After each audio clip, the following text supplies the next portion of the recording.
Hello and welcome to Bible Study with Alice, and today we are on day 53, Psalm 53 of our daily Psalm reading. We're reading from the ESV translation, but you're more than welcome to join us from a different translation.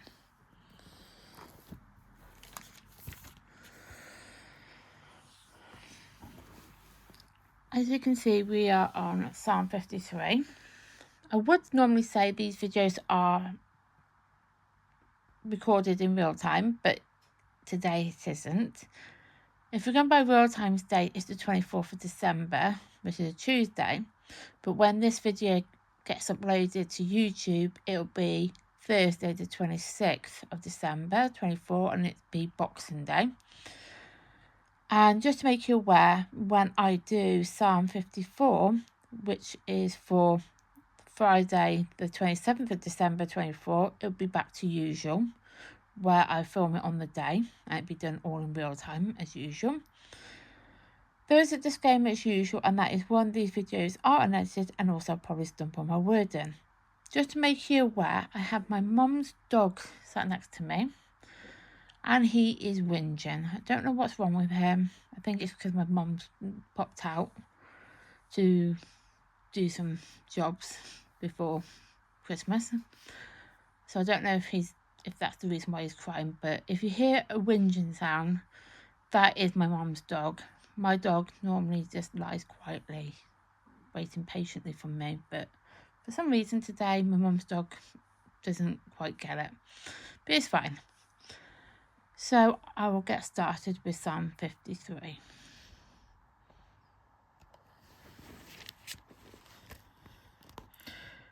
There is none who does good, to the choir master according to Malach, a maskil of David. The fool says in his heart, there is no God. They are corrupt, doing abominable iniquities. There is none who does good. God looks down from heaven on the children of man to see if there are any who understand, who seek after God.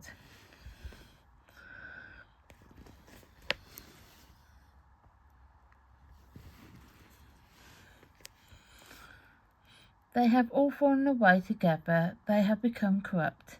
There is none who does good, not even one. Have those who work evil no knowledge, who eat up my people as they eat bread, and do not call upon God? There they are in great terror, where there is no terror, for God scatters the bone of him who encamps him against you. I do apologise, encamps against you.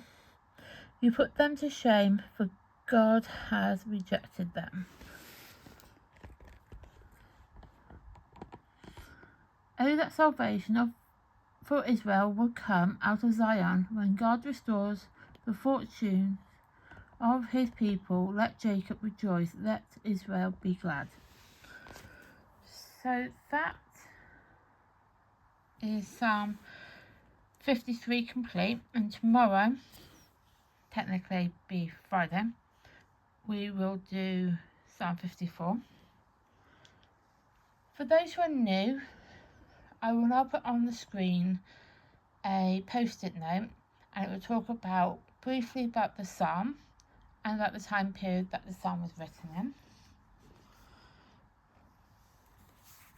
Just so you're aware that there are a lot of psalms in the book of Psalms where the date is unknown, and that is due to the fact that historians and scholars are not sure on when they were written. They just know they were written, but they don't know when they were written. Sometimes they can understand that psalm from an event that could have been mentioned within the psalm. And so, for example, with, I think it was yesterday's psalm,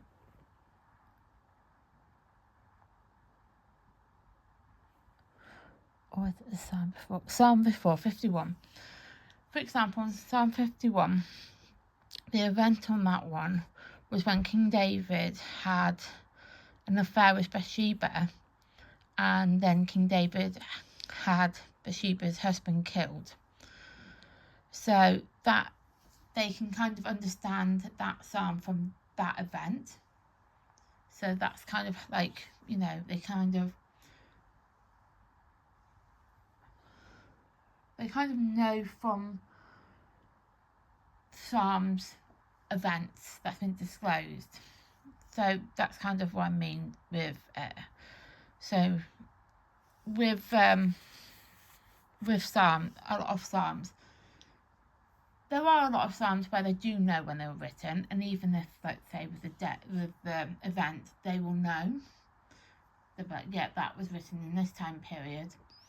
But then there are Psalms where, as I said with Psalm 51, they had mentioned an event, so that's how they could, you know, if a psalm was unknown, that's how they can kind of figure out the event that had happened. It doesn't necessarily mean they know the time period, they just know that event would have happened. So yeah, that's kind of how they go by it. But with Psalm 53, it's an unknown psalm, so they don't know when the date was, but they do know it was written by David. And I will go back to it in a second. It's similar to Psalm 14. It's an individual lament. It explores the human race, wickedness, and God's omniscience, righteousness, and deliverance. The key themes is human wickedness, God's observation, God's judgment, and God's deliverance. So when I say I'm going to go back to Psalm 14, I'm going to put on the screen quickly the post-it note for Psalm 14. So with Psalm 14, it's an individual lament. It had a time period of 600 BC to 500 BC. David is making it clear that without God, man cannot do good, because we have a sinful nature, and one does not believe in God is susceptible to hatefulness and corrupt behaviour. So I will go back over to Psalm 14 now, so we can have a quick look at it. So it's quite a short psalm, as you can see. You can actually go back to Psalm 14 in the playlist below. It is very, you could say it is very similar.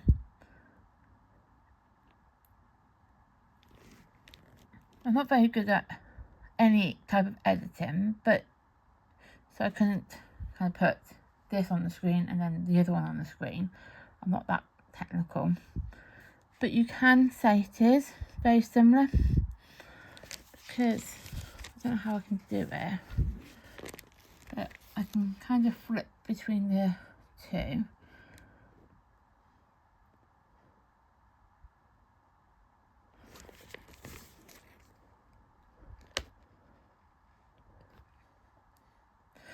Because, for example,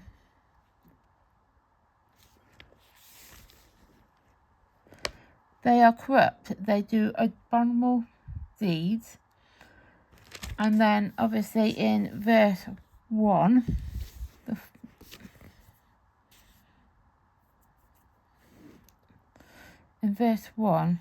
it says, the fool says in his heart, there is no God. They are corrupted, doing abominable iniquities. There is none who does good.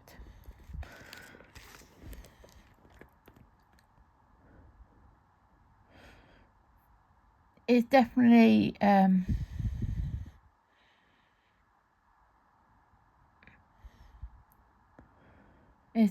very similar. And then obviously it talks about Zion, which is what they mentioned in verse 6. Oh, that salvation of Israel will come out of Zion. Oh, that salvation for Israel will come out of Zion. So that's what I mean. It is very, very similar, Psalm 53 to Psalm 14. I would recommend going back and watch Psalm 14 it can be found in the playlist below. But it is very, very similar, and you will find there are a lot of stories, I'm trying to think of the words, stories within the Bible that are very similar to each other. They kind of very much go like hand in hand with them. It's like, for example, in the Gospels, you'll find the Gospels are very similar, because even though they're being written by, you know, individual, well, it's like the Gospel of Luke is very similar to the Gospel of Matthew, because they were there when it happened. I'm going to assume that it probably was written, Psalm 14 and 53 probably were written around about the same sort of time period. It just seems to be the case, because of the fact that that David had written them both. So I'm going to make the executive decision and say that with evidence I've got here, is I would say, actually, even though it says unknown, I would say it probably was written around about 600 BC to 500 BC, because of the similarities between the two. Who knows, it might have been a continuation, or it might have just been the fact that David wanted to write 14 and then was like, oh, I'm going to write 53, and wrote it very similar. Who knows? I actually don't know. Please don't shoot me for saying that information, because it might not even be correct. But just by looking at the 2 post-it notes I've got here, they do, you know, they are similar. And when you look at the 2 Psalms, the 2 Psalms, when we get to them, Psalm 14, and then Psalm 53, I would most definitely say it is very similar Psalms.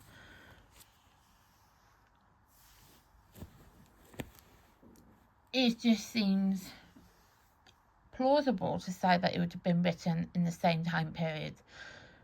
But it might have been, one might have been wrote at the start of David's reign or life, and then the other one could have been, I don't know, written at the end of his life.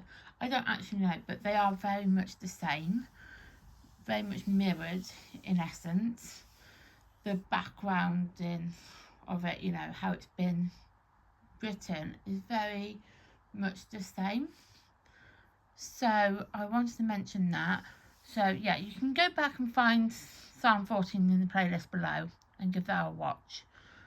And I mean, I probably didn't mention it obviously at the time that it was going to be similar, but it's easier to tell you things are similar when you've done it and then going back to it than doing it then going to it, because that gets confusing. So I will mention in videos what we've already covered to what we're doing, if what we're currently in the process of doing is similar to something we've covered previously, prior to it, I will bring that up to you. But then if there's a psalm that we've done now and it's going to be a similar one in the future, I won't, because that will get confusing, and yeah, that would just fry everybody's brain, and I don't want to be doing that. I did mention about a lament, individual lament. That's also this. Just go to the start for this one because it's easier. So with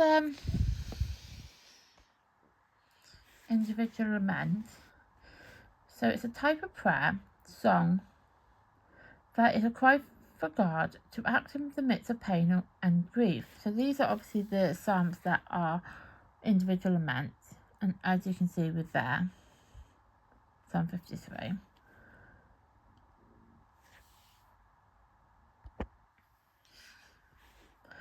So An individual lament is a personal feeling. They're the most common type of psalm. They often begin with an invocation to God, followed by the lament and a request for help, and ends with an expression of trust in God. So what I like to say with this one is, with an individual lament, it is actually a prayer that we do. So when we pray in the morning or in the afternoon, evening, bedtime, whenever we do our prayers, everybody does things differently, and that's fine. No one prayer is wrong than another prayer, sort of thing. But when we pray, we obviously invite God into our prayer. So that's the invocation. Then we obviously discuss the lament, which is the pain and the grief, that sort of situation that's going on. Then we obviously then ask God for his help to help us to overcome that problem, and then after that we then express trust that God would then answer our prayer and would answer it in a way that is suitable for our needs, because naturally God knows us individually. He knows me, he knows you, he knows everybody individually, so he knows what is right for us in our time of need, and he knows what we are capable of having and capable of not having. So he's going to obviously answer our prayers in the best way he can when he can do it. Sometimes we like to have our prayers answered straight away, and other times a prayer can be answered later on. There's been multiple prayers that I've asked myself for help on, and there's been times when they've been answered straight away, and other times they haven't. It's just been dependent on how much I needed to trust in God that he will overcome that issue that I'm going to have in my life. And he has answered my prayers. Sometimes, as I said, straight away. Other times could be a couple weeks down the line, for example. But they do get answered. And that is what an individual lament is.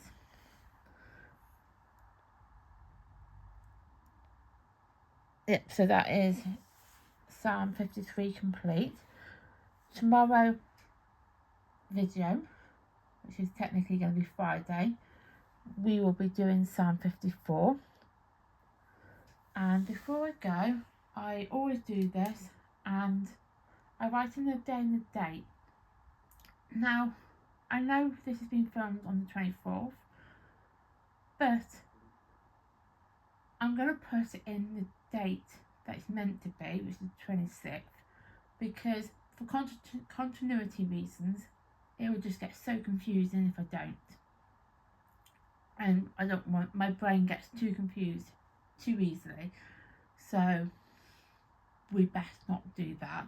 Put the 24th when it's actually, So if, as it's being filmed on the 24th, I could technically put the 24th, but I'm not going to. For continuity purposes, I'm going to be putting the 26th down. Tomorrow's video, which is the Psalm 54, which will be recorded on the 27th, will be written down as the 27th, and so forth from that point on. So I just wanted to get that out there, because I don't want anybody thinking that I've filmed these and put the wrong date in. Technically, I know the date is wrong on filming. If I was filming it in real time, it would be the 24th. But then I'll get confused, and nothing's worse than confusing my brain. So we'll just leave it as that. So I've put the 26th of December down, 24, day 53. So I will leave it as that. And please like my content, please subscribe to my channel. I'd really appreciate it if you could subscribe to my channel, and please turn on the notification bell so you can get notified of content that is uploaded to the channel. Thank you and goodbye.